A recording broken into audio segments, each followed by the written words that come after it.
Como enganar e se deixar enganar com números? Vamos pensar um pouco sobre essas coisas. Para começar, imagine o seguinte: Zé tem 4 maçãs e Maria tem 2 melancias. Quem tem mais? Como assim? Não dá para comparar o que o Zé tem com o que a Maria tem. Ou seja, mesmo havendo quantificações, um tem 4, o outro tem 2, tais quantificações não são, digamos, comparáveis. Não há uma relação de ordem entre o que eles têm, entre o que o Zé tem e a Maria tem. Olha, por coisas como essas, devemos ter cuidado com os números. Cuidado com os números.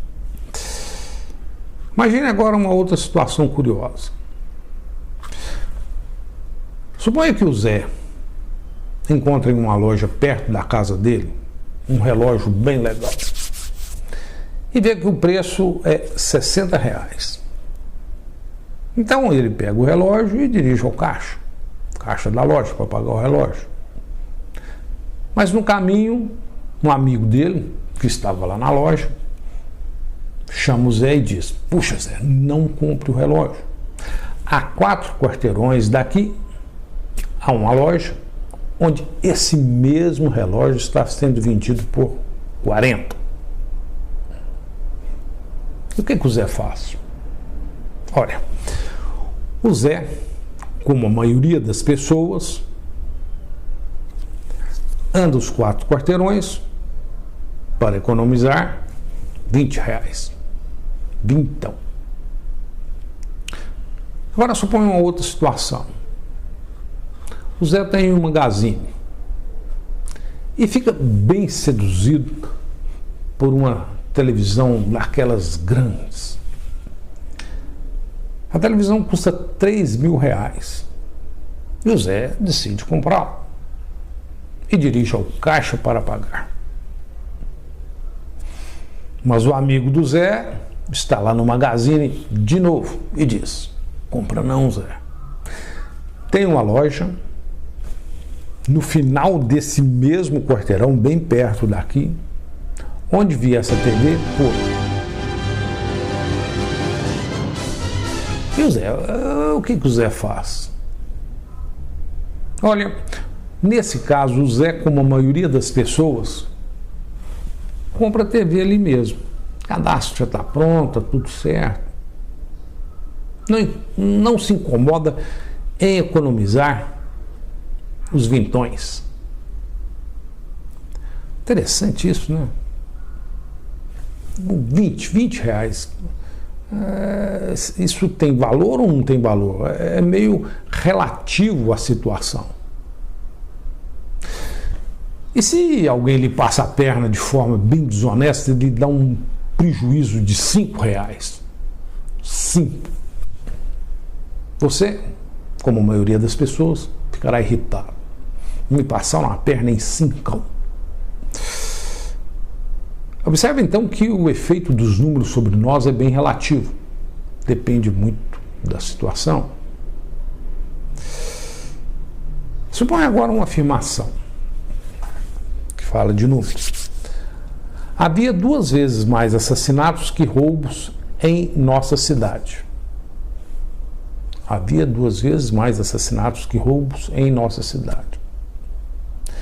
Essa é uma informação que envolve números, mas é enganosa. Pois, afinal, era a nossa cidade violenta ou não? Certamente seria isso que gostaríamos de saber. Veja um outro caso. Esta cidade está se tornando muito violenta. O número de assassinatos cresceu 12% esse ano. De novo, temos uma afirmação com números que é enganosa. Por quê? Olha, isso porque poderíamos ter que a cidade dobrou de tamanho esse ano. Puxa, dobrou de tamanho e os assassinatos cresceram apenas 12%. Poxa, então, se foi esse o caso, o número de assassinatos por cada 100 mil pode até ter diminuído. Olha, num caso como esse, o que interessa mesmo é a média. Ou seja, números expressos de forma isolada podem ser enganosos. Nesse caso, um número isolado não quer dizer quase nada. O que interessa mesmo é a média. Veja um outro caso. Um anúncio de uma peça de teatro. A plateia aumentou 50% nesta semana com as apresentações do grupo Mambembe. Ingressos ainda estão disponíveis. Pode até isso aí ser uma boa propaganda, não é? Veja, a plateia aumentou 50% e o grupo Mambembe está lá e os ingressos estão disponíveis. Mas a gente sempre pode pensar, puxa, qual que seria a plateia da semana passada, hein? Umas 2 pessoas?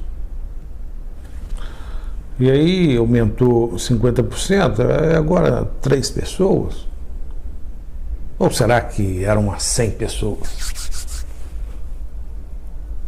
E aquele caso da loja de roupas, né? Que fala também de números de forma enganosa, né? Anuncia que está dando em uma promoção de camisetas um desconto de, digamos, 25%.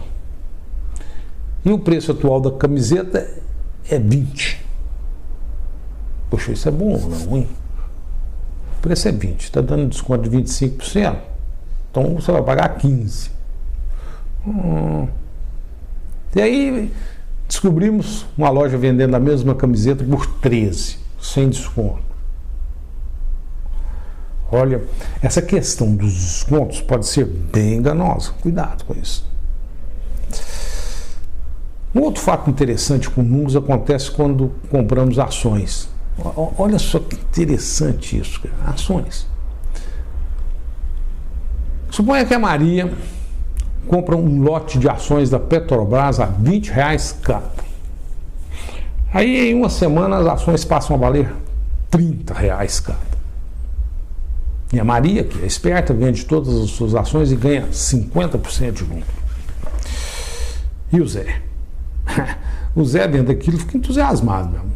Vai lá e compra um lote de ações da Petrobras por R$30 cada. Mas uma semana depois, as ações caem e voltam a valer 20. O Zé fica irritado e vende tudo. E calcula o prejuízo. Perdeu 1/3 do que investiu. Investiu 30, recebeu 20. Perdeu 1/3. Teve um prejuízo de 33%. Veja que interessante, cara.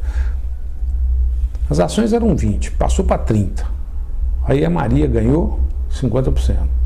Depois as ações eram 30, passou para 20. E o Zé perdeu 33%. Interessante, né? É assim mesmo. Outro tipo de confusão comum é a seguinte. Suponha que esteja escrito no jornal o seguinte: a taxa de desemprego subiu 12%.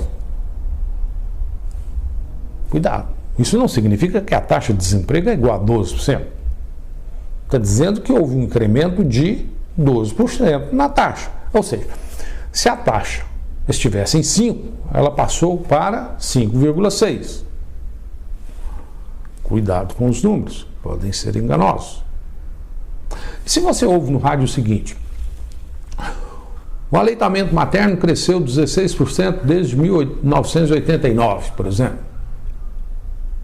Puxa, informação vaga, mas muito vaga. Pois há várias questões que podem ser colocadas. Como foi feita essa pesquisa? E como foi o aleitamento considerado diário, durante uma semana, ou esporádico, durante um mês? Ou uma única vez? Né? Outro engano frequente com números ocorre quando consideramos médias. As médias. Imagine o professor Zé. Ótimo professor. E o diretor da escola quer saber sobre o desempenho dos alunos do Zé e pergunta para ele: qual foi a média das notas da sua última prova, professor Zé? E o Zé responde: nota 6.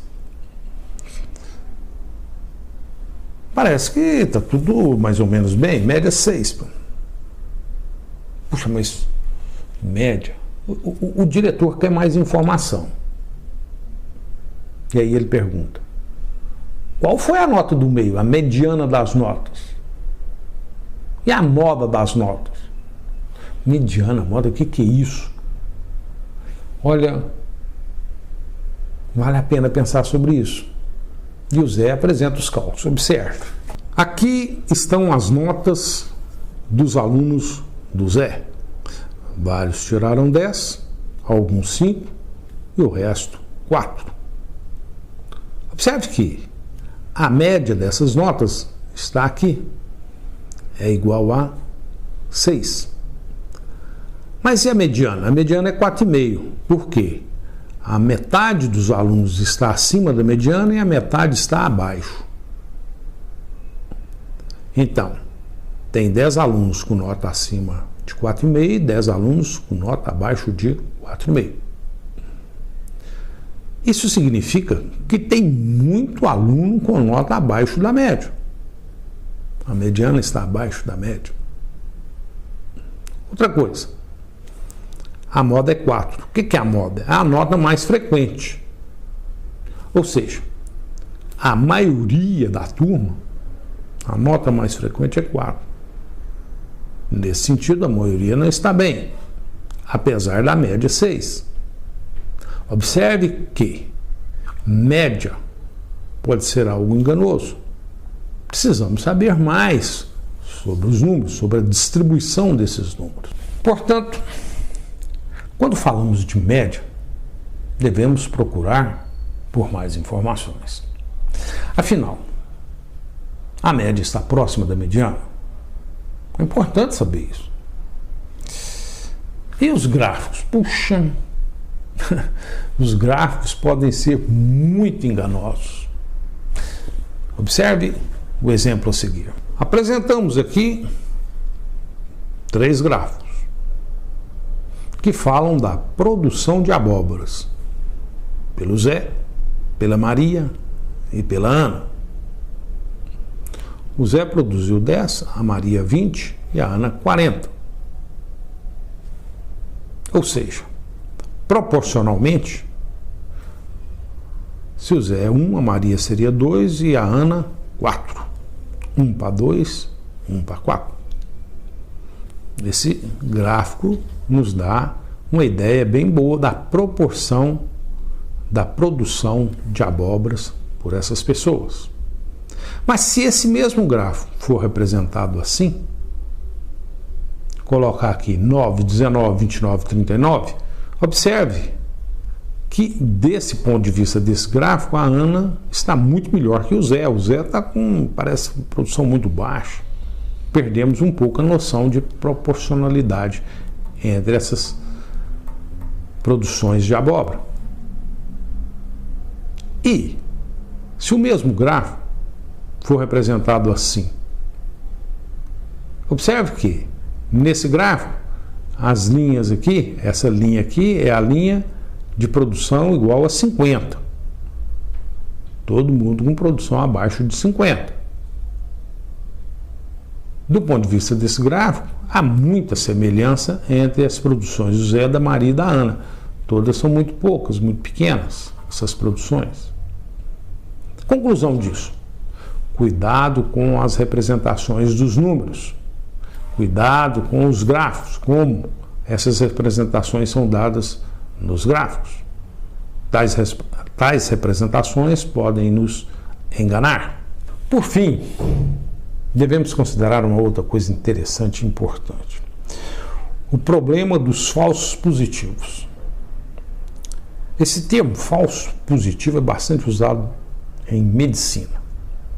Veja um exemplo. Uma certa doença ataca estatisticamente 2 em cada 100 pessoas. Puxa, 2 em cada 100. E os testes disponíveis para essa doença acertam quando o resultado é negativo. Se o sujeito não tem doença, ele acerta em cima. Mas erram em 5% quando o resultado é positivo. Ou seja, sempre que o resultado dá positivo, 5% daqueles resultados são errados. Estão errados. Então, se você foi diagnosticado com uma doença, qual a probabilidade de você estar realmente com a doença? Bela questão. Olha, nesse caso, se a gente para pensar, acho que 10 em cada 10 pessoas vão responder que é 95%. Mas isso está errado. Fazendo um cálculo correto, a gente obtém 28%. 28%, não 95%. Mas é claro, a esse respeito eu só vou dar notícia, meu amigo. Eu não vou fazer esse cálculo aqui, não. Ele depende de conhecimento de probabilidades e aí você só fica com a notícia mesmo. E também com outra notícia. Aquela que diz que você tem que ter cuidado com os números. Isso mesmo. Tenha cuidado. Os números podem enganar.